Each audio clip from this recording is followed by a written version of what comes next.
Okay. All right, so we are here at Washington Square Park on the west side here, the northwest side of the historic Washington Square Park in New York City. I'm Lucy. I do the Women's History of Greenwich Village tour and also the Protest, Strikes, and Riots tours for social justice tours. And I'm here to give you a little bit of the things that I talk about on both of my tours, and basically a brief history of the park and this area surrounding it.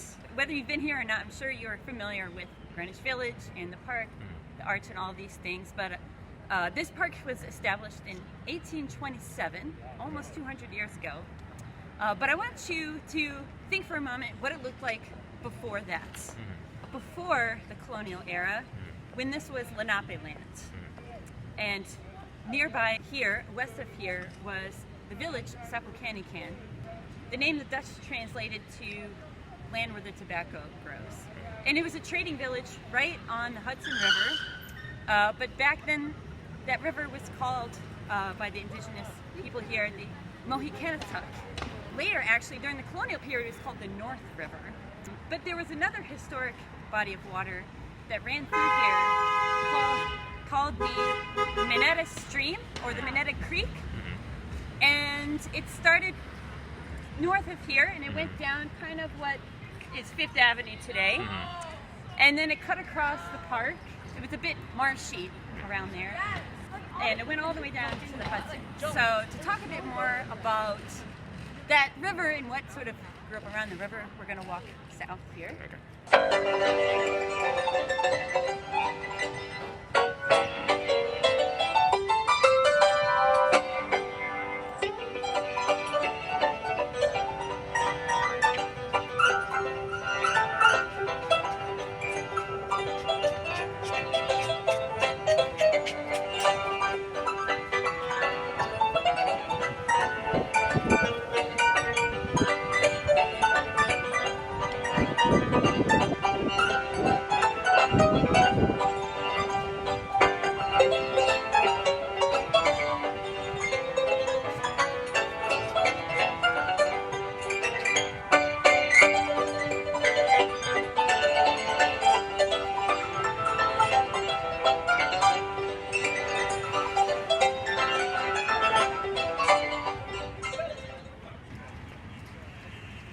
As I was saying, the Meadow Stream came through here and it went down there.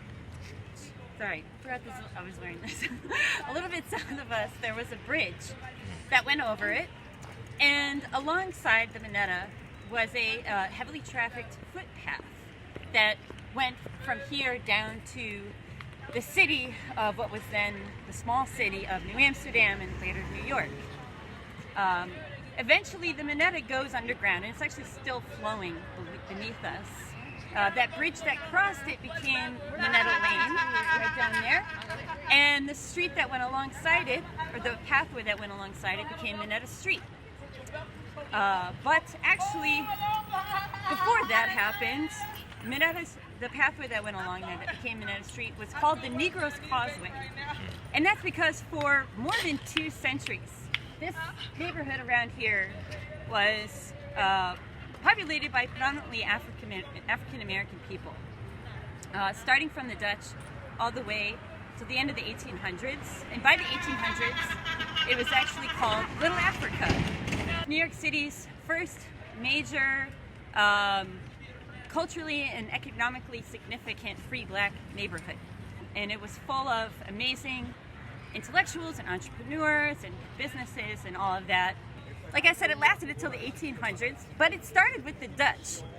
And it started when the first enslaved people that came here from Africa petitioned the Dutch in 1644, petitioned the governor of New Amsterdam for freedom, and they were actually given half freedom, something akin to serfdom or a feudal sort of relationship.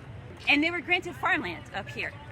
And actually, this whole area, Soho, Chinatown, Lower East Side, in the maps of the colonial period, was called the land of the blacks.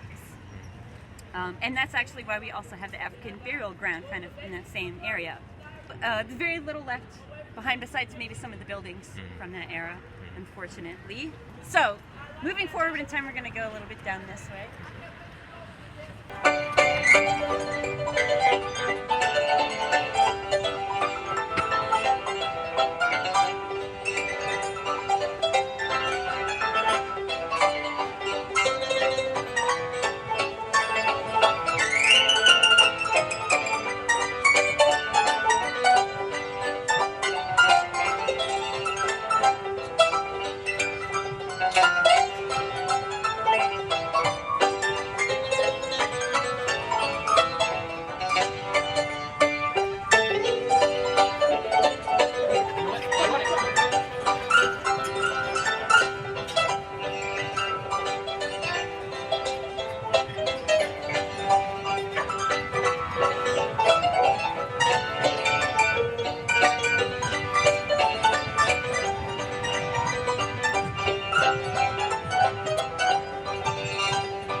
Back there.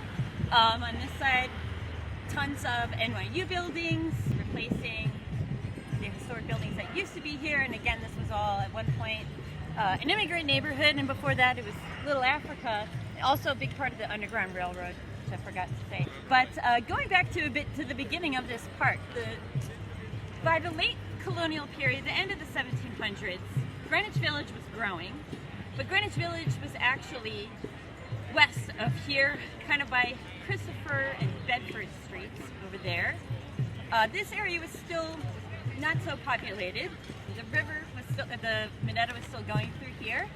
And actually, by the 1790s at least, it was being used as a potter's field or a cemetery for poor people.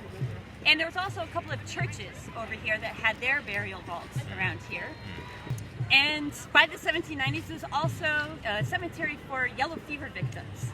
Because we were still far enough north of the city itself is having really bad yellow fever outbreaks, but it was safer to bury the diseased bodies here, so to not risk contamination by them. And it was also an execution ground. Now there's this famous hangman's elm over there, but actually during this time that was on private property. It was never used to hang anyone as far as I know. The execution ground was on this side, the east side, and this is also where the cemetery was. And we don't really know about any of the people who were executed here except for the last person, and that was Rose Butler. She was an enslaved black woman, 19 years old, who was executed on the charge of attempting, not succeeding, but attempting to set fire to her master's house in order to free herself. But that was 1819, the last execution.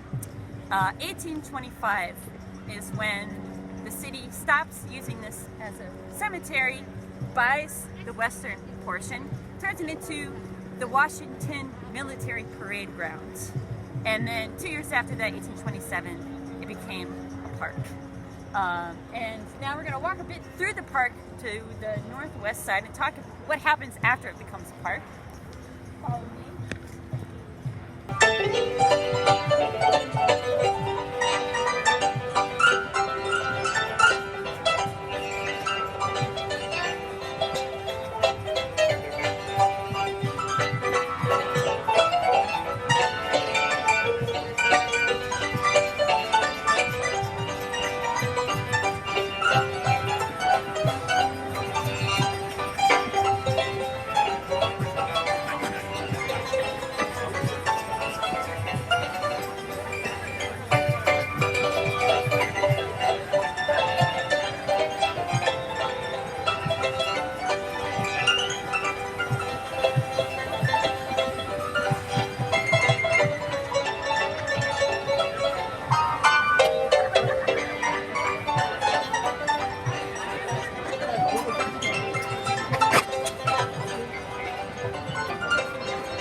So, the 1820s, this cemetery becomes a park. And by the way, they did move a lot of the bodies out of here when it became a park, but only those people who had family or friends around to move them did so.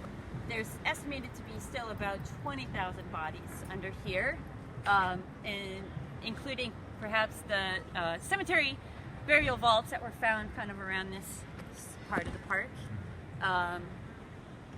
But after this became a park, the neighborhood sort of blew up, as you would say. In the early 1830s, right after, these red brick row houses were built, going all along the north side. And these were built by the wealthy New Yorkers trying to leave the city, because the city, New York City, which was still pretty much like below Canal Street, was becoming too densely crowded, too industrialized and polluted, and too diseased. There were a few bad cholera outbreaks, especially in the 1820s.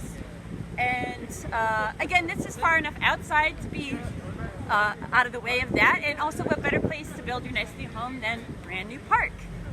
That time was also the early 1830s when NYU, New York University, was formed. And they built their first building. It was a huge Gothic stone cathedral-like building that was right here, kind of on this corner, in the early 1830s. But the founders of NYU were on a tight budget. Who knows exactly why, but they wanted to save money, so they got the idea to contract cheap prison labor to cut and dress the stones for the building rather than pay the stonemasons guild, as you would have done. And of course, the stonemasons are very incensed by this. This is a big insult to them, and it also sets a dangerous precedent. And so they write to the city government trying to get the city to ban this practice of using prison labor. And the guild members are saying in their request that this is like taking the bread right out of our mouths. But nothing happens. NYU goes along with this, so the stonemasons protest. And they have a huge protest that comes through here, and they go to the house of the contractor for NYU and attack it, doing about like $2,000 worth of damage. And causing such an uproar that the National Guard had to be called in to camp out in this park and quell the uprising and make sure to keep the peace. So that 1830s time period was kind of the beginning of the modern labor movement here in New York City, where we start to see the emergence of these big unions and these protests and strikes against capitalism and the growing capitalist class. And that's also kind of the beginning of this place, the village, and also this park as a site of protests and class conflicts that continues up to this very day. So follow me along. Now we're going to go a little bit further down to talk a bit more about the changes that happen after that.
Starting in the 1840s and 50s, we have the first major wave of immigrants come into New York City, especially Irish and Germans. And they're really overwhelming Lower Manhattan and the East Side, what's today the East Village. But by comparison, this neighborhood, Greenwich Village, was still majority US born population, and it was actually nicknamed the American Ward. But little by little things change. Of course, the demographics change, by the Gilded Age, in the late 1800s, we have the rich building their huge opulent mansions going up Fifth Avenue, uptown, out of this neighborhood.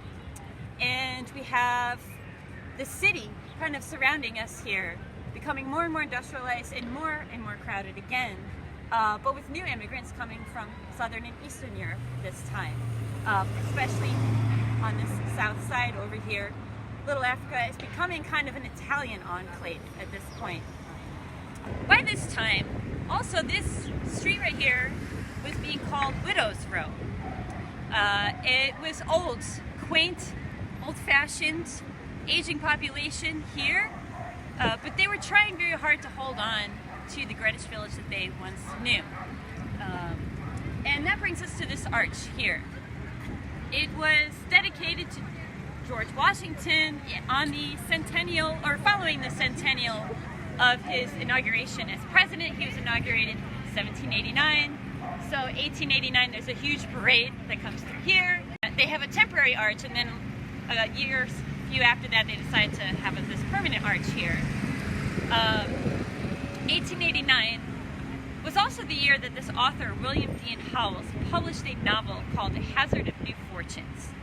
And in the novel, at one point, the two of the main characters are sitting on a park bench, enjoying the sights, taking in, observing on the one hand, the one side, as he described it, as the old-fashioned American respectability, which keeps the north side in vast mansions of red brick, as compared to the international shabbiness that has invaded the southern border. Two very different neighborhoods, two very different sides of this park here. And this arch was propositioned and paid for not by the city but by the wealthy that lived in these vast mansions of brick here. And on the one hand, they did this to, in their minds, instill values to these newcomers here, these uncouth, ignorant immigrants on the south end, to instill in them American civic values, respect for our American government, and patriotism for their new homeland, because patriotism was something that was often questioned in new immigrants here. But on the other hand, they put it on their side of the park, facing them, to remind them of their values and their wealth, to beautify their view of the park, and to remind everyone else around here that this was their park, and of their old-fashioned American respectability.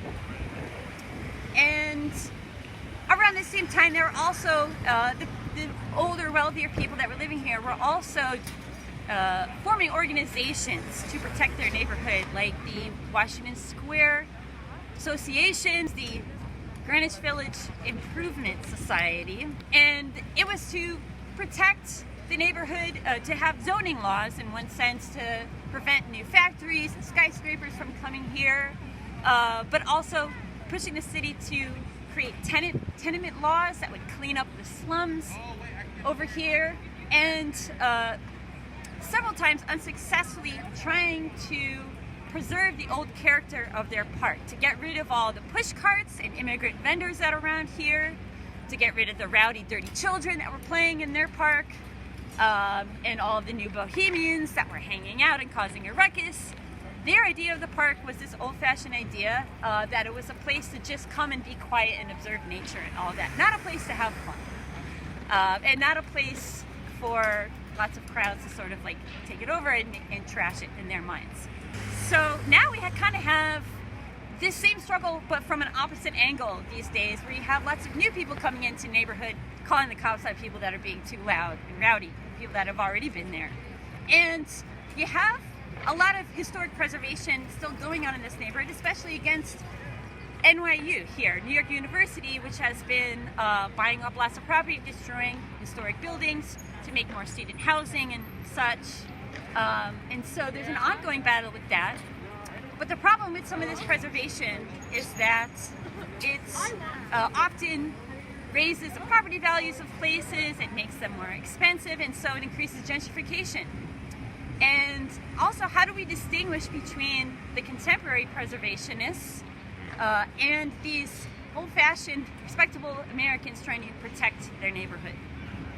So with all of this in mind, I'm thinking about this arch and the motivations that went behind it, the sort of patronizing motivations behind it, and the history of this whole park in general. You know, how does this change the way that we think about this place and these monuments? You know, ever since this summer, we've had a resurgence in the Black Lives Matter protests after the murder by police of George Floyd and Breonna Taylor, and a resurgence of this national conversation around monuments to the past, especially to problematic figures like George Washington, who were slave owners, and how to grapple with this history of racism and white supremacy that we have in this country and the monuments that are related to that. And during this protest, there was some people that came on June 29th at 3 a.m. And splattered red paint all over George Washington and wrote some anti-racist messages there. And so this continues to be a point of political contention, and it kind of has a long history of that, of being a symbol for political things, for cultural things, for many things. And it's also become a symbol of Greenwich Village itself and the park and a lot of things that people love around here. And now this park also has other monuments. We have, as I pointed out, Giuseppe Garibaldi, who's kind of put up, he's one of the leaders of the Italian unification movement, and so kind of related to the Italian population here. There's a American engineer monument over there. But we could think about, you know, what type of values do these monuments hold for us, and ways that we can address both the problems associated with this arch, with Washington, and the reasons behind the arch, but also all the many other meanings that have taken it on. You know, how do we think about the many other histories that go unacknowledged about this place, about the Lenape, about Little Africa, and what monuments we want to have to respect all those histories, and also what values do we want to instill in the people that come to this park today. So I hope it gives you some food for thought, a bit about the history of this place, and that's basically a little sample of the things that I talk about on my tour, and I hope perhaps some of you will come see me in person someday. So thank you.